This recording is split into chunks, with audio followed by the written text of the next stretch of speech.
ሰላም ጓደኞቼ፣ እኔ ፍቅር እባላለሁ። ዛሬ የሰውነት ክፍሎቻችንንና 5ቱ የስሜት ህዋሳቶቻችንን አስተምራችኋለሁ። እንጀምር። ይህ ጭንቅላቴ ነው። እነዚህ አይኖቼ ናቸው።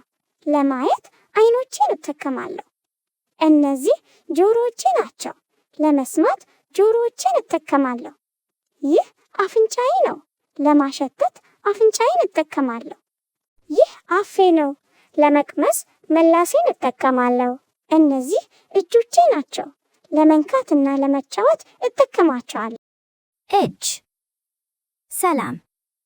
1 ጣት፣ 2 ጣት፣ 3 ጣት፣ 4 ጣት፣ 5 ጣት። ቻው። እነዚህ እግሮቼ ናቸው። ለመራመድና ለመሮጥ ይረዱኛል። ስለዚህ አስታውሱ ጓደኞቼ፣ እናያለን፣ እንሰማለን፣ እናሸታለን፣ እንቀምሳለንና እንዳስሳለን። 5ቱ የስሜት ህዋሳት እነዚህ ናቸው። በጣም ጎበዞች። በሚቀጥለው ጊዜ እስከምንገናኝ ደህና ሁኑ።